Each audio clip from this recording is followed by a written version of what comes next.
I walked into the conference room at Deller and Associates on a Wednesday afternoon in March, carrying a single accordion folder and the specific kind of calm that only comes after you've already grieved something for a long time. The room smelled like leather and recycled air. There were 9 chairs around the oval table. My uncle sat at the far end with his attorney, a broad-shouldered man named Clifford Ames, who had the practiced ease of someone who considers every room he enters a room he already owns. My aunt sat beside my uncle. She had chosen a seat with her back to the window, which meant I had to look at her against the light. My mother was not there. She had passed 14 months earlier. I had flown home for the funeral and flown back to Portland the following Tuesday, and my uncle had not called me once in the time between. The meeting had been scheduled by the estate attorney, a woman named Miss Finch, who worked out of the same firm my grandfather had used for 40 years. She had reached out to me in January with careful, neutral language about a property dispute that required resolution before the estate could close. She did not use the word conflict. She did not have to. My grandfather's name was Arthur. He had built 2 things in his life that he was proud of: a small regional printing company that had survived 3 recessions and a piece of land outside Ren Falls, Oregon, about 40 acres with a farmhouse, a hay barn that hadn't held hay in 20 years, and a creek that ran clear from November through May. He called it the Sutter property. I called it the only place I had ever gone as a child and felt like the world had enough space in it for me to breathe. He left it to me. My uncle had been contesting that for 4 months. I had not spoken to him in 6 years. The last time we were in the same room was Thanksgiving at my grandparents' house, the year I told my family I was leaving the finance track I had been quietly pressured into and going back to school for public health. My uncle looked at me across the turkey and said that was the most self-indulgent decision he had ever heard a grown adult make. My grandfather said nothing at the time, but he called me the following Sunday and asked me to tell him more about it. He listened for 40 minutes. He asked 2 questions. Then he said, "You've always known what you were for, Elise. Some people never figure that out." His name for me was Elise. My full name is Elise Morrow. I am 31 years old. For the past 4 years, I have worked as a senior epidemiologist at a public health nonprofit that contracts with county and state agencies across the Pacific Northwest. I track disease patterns. I write reports that end up in briefings that shape policy decisions for populations I will never personally meet. It is not a glamorous job. It does not pay what my uncle thinks a serious career should pay. But it is the reason I moved to Portland, the reason I stayed, and the reason I have not once in those 4 years regretted leaving the path my family had sketched out for me before I was old enough to have an opinion about it. None of that was relevant to the meeting, officially. It became relevant anyway. I had arrived 11 minutes early and sat with my folder closed in front of me while the others filtered in. Clifford Ames introduced himself to Ms. Finch with the particular warmth attorneys use when they want to signal that they respect each other's time. My uncle sat down and straightened his cuffs. My aunt looked at the window behind me. My uncle opened by saying that my grandfather had not been well in his final year. He said this carefully, the way you say something you've practiced saying carefully. He said there were indications of cognitive decline. He said he had concerns about the circumstances under which the will had been amended 18 months before my grandfather's death. He said the word undo 3 times in 4 minutes. Miss Finch made notes without looking up. Ames produced documents, medical records, selectively excerpted. A letter from a physician that described my grandfather's condition in terms that, when read aloud in that room, made him sound like a man who had lost the capacity to make decisions. I had read the same physician's full report. It said something considerably more nuanced than what Ames was quoting. Then my uncle spoke directly to me for the first time. He said that the Sutter property had been in the family for 60 years. He said my grandfather had always intended for it to remain in the direct family line. He said that I had been absent for most of the meaningful years, that I had removed myself from the family and could hardly be surprised that the family had questions about what I was owed from it. He did not say useless, he said absent. In my family, it carried the same weight. My aunt nodded in the particular way she nods when she has decided the outcome of something before anyone else has finished speaking. Miss Finch asked if I wanted to respond. I said I would when the time was right. Ames looked at my folder with the mild curiosity of someone who does not expect it to matter. The thing about working in public health, specifically in epidemiological tracking, is that documentation is not optional. Everything is recorded, time-stamped, cross-referenced. You do not make a claim without sourcing it. You do not build an argument on a foundation you have not stress-tested. I had spent 6 years doing this work before it became professionally useful. My grandfather used to say I came out of the womb asking for a second source. When Miss Finch turned to me, I set my folder on the table and opened it. The first document was a copy of my grandfather's amended will, dated 18 months before his death, with the section concerning the Sutter property highlighted. Below it was a letter from Dr. Parr Emmett, his primary physician of 11 years, not the specialist Ames had quoted but the man who had seen my grandfather every 6 weeks for over a decade. The letter was dated 3 months after the will amendment. It described my grandfather as, in Dr. Clouden Emmett's clinical opinion, entirely competent to make legal and financial decisions at that time. I placed it in front of Miss Finch without comment.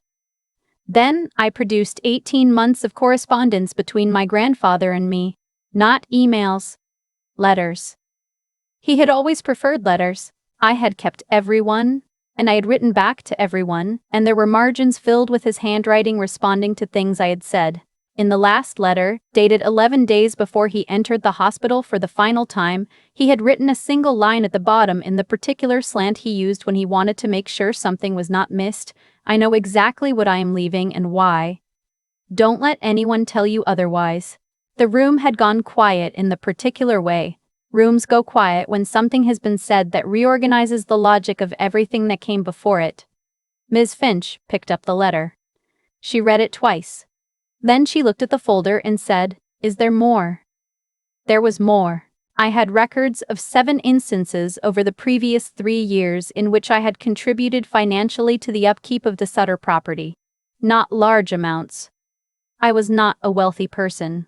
But when my grandfather had mentioned in a phone call that the barn roof had developed a problem and the repair estimate was more than he wanted to pull from savings, I had sent a bank transfer the following week. I had done the same thing when the well pump failed in January 2 years prior, when the access road needed gravel after a bad winter, when the property tax bill had come in higher than expected and he had mentioned it in passing in the way he mentioned things he did not want to make into a burden. My uncle had not done any of these things.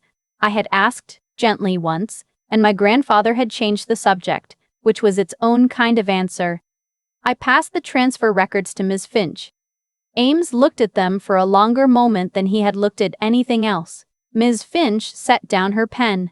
She looked at my uncle. She said, "I want to make sure I understand the timeline you've presented. You've indicated that your niece was effectively absent from this family during the period in question." My uncle said that was correct, Mrs. Amba. Finch said, "And yet these records indicate she was in regular written correspondence with the decedent and made multiple financial contributions to the property over a period of 3 years. Ames recovered quickly. He said financial contributions did not establish intent or precedent regarding inheritance. Miss Finch agreed with him. She also said that they did establish the nature of the relationship, which had been represented to her in a way that appeared to be, she chose her word precisely, incomplete. My uncle turned and looked at me with an expression I had never seen on his face before. It was not anger. It was the expression of someone who had constructed a story that had just developed a serious structural problem. My aunt said, "She never told us any of this." I looked at her. I said, "You never asked." I did not say it with heat. I said it because it was true and because I had been saying its equivalent for 6 years in the silence between phone calls that didn't come on holidays I hadn't been invited to. And it felt important to say it once out loud in a room where it could not be quietly dismissed. Miss Finch upheld the will. She noted that the evidence for cognitive impairment at the time of amendment was not supported by the primary physician's assessment, and that the representation of the relationship between the decedent and the beneficiary had been materially inaccurate. She used the word materially twice. I noted that both times, Ames wrote something on his legal pad. My uncle stood when the meeting ended without looking at me. Ames gathered his documents efficiently. My aunt paused at the door. She said, "I didn't know about the letters." I said, I know. She stood there for a moment with her hand on the door frame, and I could see her working through something, though I couldn't tell you what. Then she left. Miss Finch stayed to finalize signatures. When the room was just the two of us, she said, "Your grandfather clearly knew what he was doing." I said I thought he did too. I drove to Wren Falls that evening. It was a 4-hour drive from Portland through the Willamette Valley and into the Coast Range foothills, and I did most of it without music. Just the sound of the road and the dark coming down over the hills and the particular quality of silence that fills a car when your mind is working through something it has been carrying for a long time. The Sutter property sits at the end of a gravel road off Route 18. There is a gate that my grandfather kept padlocked with a combination he changed every January 1st and always told me over the phone on New Year's Day. He had kept doing that even in the years I didn't come to visit. I don't know if he kept giving the combination to anyone else. I suspect not. The farmhouse was cold. I turned on the baseboard heat in the kitchen and stood at the window while it ticked and groaned to life. Outside, the creek made its sound through the darkness, which is a sound I have been hearing since I was 7 years old and that I could probably reconstruct perfectly in a room with no windows. I found his reading chair where he always kept it, beside the window in the front room. His bookmark was still in the book on the side table. I sat in the chair and did not move it and did not open the book, just sat with my hands in my lap in the quiet. I thought about the last time I had actually been here in person, which was 3 summers before he died. He had asked me to come and I had driven down on a Friday and stayed through Sunday. We had not done anything particularly notable. We fixed a section of fence on the north side of the property. We ate dinner outside 2 nights in a row because the weather was good. He told me a story about my grandmother that I had never heard before. Something from before they were married, something small and funny and sad at the end in a way. Real stories usually are. On Sunday morning before I left, he walked me out to the car and stood there with his hands in his pockets, the way he did when he had something to say that he was still arranging. Then he said, "You're going to be all right, Elise. Whatever they think, you're going to be all right." I had driven back to Portland with that sentence in the car with me for 4 hours. I understood now that he had known, even then, that there would be something to fight. That the amendment was coming and what it would mean, and what my uncle would do when he found out. He had been preparing me without telling me he was preparing me. That was exactly like him. The following week, my uncle called me on a Thursday morning. I saw his name and let it ring twice before I answered. He asked if we could meet. I said I was in Portland. He said he could drive up. I said all right. We met at a coffee shop near my office. He arrived 5 minutes early, which surprised me. He had always been a man who arrived exactly on time as a statement. He sat across from me and ordered nothing. He put his hands flat on the table and looked at them for a moment, and then he said, "I built a case on something I had decided was true without checking whether it was true." I waited. He said he had assumed I didn't care about the property because I had never come back to visit it. He said he had confused my absence from the family with an absence of feeling for the things the family had. He said that was his mistake and he knew it was his mistake and he was not going to ask me to do anything about it. He wasn't asking for forgiveness, he was stating a fact. I appreciated that. Asking for forgiveness in that moment would have been about his comfort, and he was smart enough to know it. I told him about some of the phone calls with my grandfather over the years. Not all of them, but enough that he could hear the shape of what he had missed. His jaw moved once in the way jaws move when someone is absorbing something they can't undo. When I was done, he said, "He never told me about the letters." I said, "I think that was between him and me." My uncle nodded. He looked out the window at the street for a moment. Then he said, "What are you going to do with the property?" I said I was going to fix the barn roof properly and put in a kitchen garden along the south side and spend time there when I could. He said he and my aunt used to take their kids there when they were young, that his daughter had learned to catch crawdads in that creek. I said she was welcome to bring her kids there too if she wanted. He looked at me with an expression that took him a moment to organize. Then he said, "Thank you." We did not hug. We did not make any other plans. He left and I walked back to my office and sat down at my desk and looked at the epidemiological data I had been mapping before the meeting, which was the same data it had been before and had not changed in my absence. But something in me had changed. Not healed exactly, not fixed, but rearranged. The way furniture is rearranged in a room you've been walking around for so long you've stopped seeing it. I went back to Wren Falls the following month. I went alone. I brought seeds for the garden and a new padlock for the gate and a week's worth of food. I fixed 2 sections of fence.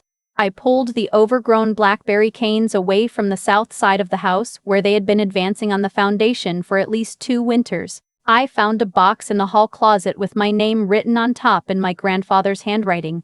Inside it, a collection of letters I had sent him going back 15 years, everyone kept. Some of them folded so many times the paper had gone soft at the creases. I sat on the porch steps with that box in my lap for a long time. There is a specific quality to being known by someone, really known, not because you performed the right things or showed up in the expected ways, but because they paid attention to who you actually were over a long period of time. My grandfather had that quality. He extended it to me at a time in my life when I was not sure anyone in my family was seeing me at all, and when he was gone, it became the thing I missed most. The creek ran clear below the property line. The hills were green in the way they are only in early April before the dry season turns everything to straw. A hawk was working the ridge to the west in slow, unhurried circles. I thought about what my grandfather used to say when I asked him how you keep going when the people who are supposed to understand you simply don't. He would take a moment and look at whatever was in front of him, the fields, or the water, or the middle distance, and then he would say, "You build what you can build, Elise. You tend what you've been trusted with. The rest has a way of working itself out if you're patient enough and honest enough to wait for it." I did not know yet what the rest would look like. Whether my uncle and I would find a way to occupy the same family at the same time, whether my aunt would ever ask me a question she didn't already have an answer for, whether the distance of the last 6 years would become the foundation of something different, or whether it would just remain what it was, a distance that had been named and acknowledged and would always be part of the geography. But I knew what I had been trusted with, and I intended to tend it. There is someone you haven't spoken to in a while, maybe years. You have a story about them, a complete one, and it feels so solid you've stopped questioning it. I want to ask you something, and I want you to sit with it before you answer. When is the last time you let them show you something that didn't fit the story you already had? I've thought a lot about what actually happened in that conference room. Not the legal part, but the part underneath it.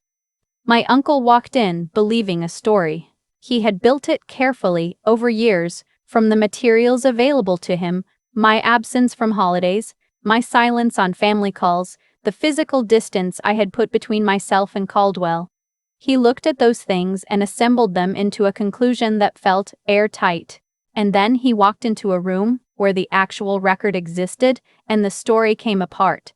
That's the thing about assumptions. They feel like knowledge, they have the same weight, the same certainty, but they're built on what you saw, not on what was there. My uncle saw an empty chair at Thanksgiving. He didn't see the letters, the transfers, the phone calls that happened outside his line of sight. He confused the absence of performance with the absence of care, and that confusion cost him something he cannot get back. 6 years of a relationship that existed, just not in the form he expected. I don't say that to be hard on him. I say it because I've done the same thing. I had a story about my family too. Mine was that they would never understand me, that any explanation I offered would be turned into an argument, that silence was safer than being misread again. And I held on to that story so tightly that I stopped testing it. I stopped offering the information. I stopped asking whether things had changed. I chose the certainty of distance over the discomfort of finding out. We were both wrong in ways that cost us both something real. What I keep coming back to is this: integrity isn't just about being honest with other people. It's about being honest with yourself about what you actually know versus what you've decided. My uncle decided I didn't care. I decided he wouldn't listen. Neither of us checked. And a man we both loved spent years holding us at a distance from each other, keeping the letters, sending the combination every New Year's Day, waiting to see if we'd find our way to the same room before it was too late. Arthur didn't leave me the Sutter property to hurt my uncle. I believe that now. He left it because he had watched me quietly tend something for years without recognition or acknowledgement, and he wanted to make sure that when he was gone, there was a record. Not a dramatic one. Not a public vindication, just a folder of documents and a letter in the margins and a primary physician willing to state plainly what he had observed. He trusted that the truth, given enough documentation, would hold its own ground. He was right, it did, but the more important thing it did was force a conversation that 6 years of pride and assumption had prevented. My uncle and I sat across a coffee shop table and said true things to each other for the first time in longer than I can account for. That didn't happen because one of us won. It happened because something factual interrupted the fiction we had each been living inside.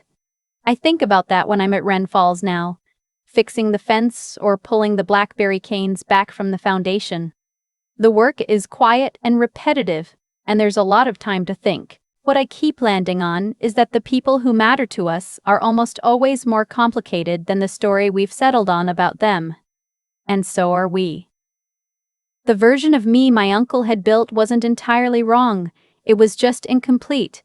The version I had built of him wasn't entirely wrong either. Somewhere in the gap between those two incomplete pictures was a relationship that neither of us had fully shown up for. I don't know yet what we're building now, but I know we're both in the room.